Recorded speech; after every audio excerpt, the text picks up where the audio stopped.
Originaire de l'Afrique du Sud, cet Argyroderma de l'Haïti variété Aureum est de dimension plus modeste que l'espèce type. Pour chaque couple de feuilles, elle ne dépasse pas les 2 à 3 cm de diamètre, mais a la particularité par rapport à l'espèce type de se diviser plus rapidement, environ tous les 4 à 5 ans.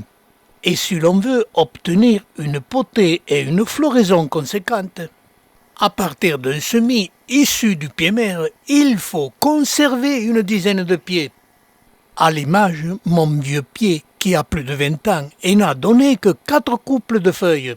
Autour de ce pied mère, une dizaine de pieds qui ont plus de 6 ans d'âge et sont aptes à fleurir dès la 4e à 5e année après le semis. Et dès le mois d'octobre de chaque année, ce sera entre chaque couple de feuilles l'apparition des premiers boutons. Il n'y a qu'un seul bouton et parfois 2, mais c'est une exception. Et la fleur est grande pour l'espèce, de 3 à 4 cm de diamètre.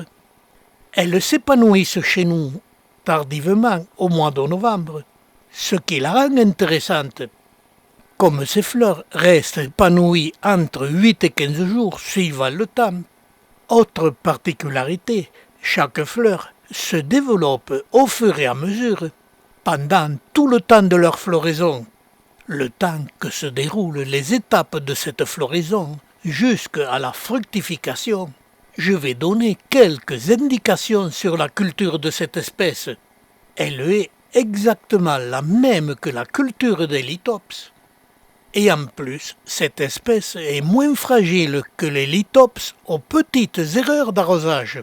Ces arrosages doivent être toujours modérés et cesser totalement après la floraison, ce qui nous amène fin novembre-décembre.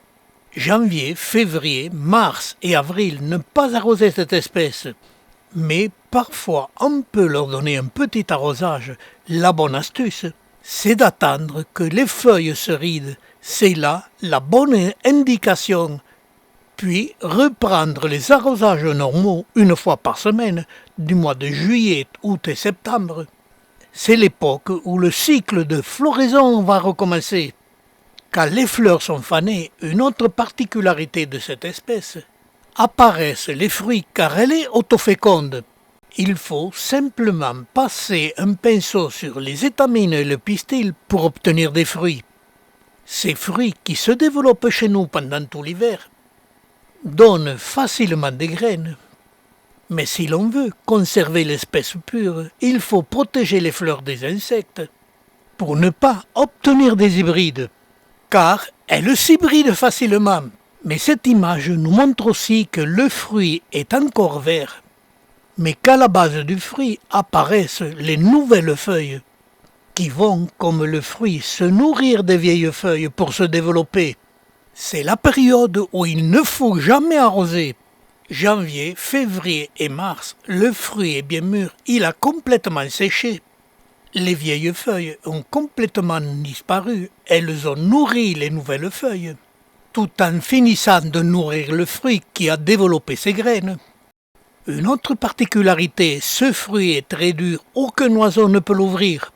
Et pour l'ouvrir et récolter les graines, il faut simplement le mouiller, il s'ouvrira tout seul. C'est là qu'il faut récolter les graines immédiatement, car quand il fait soleil, un quart d'heure après, il se referme et impossible de l'ouvrir.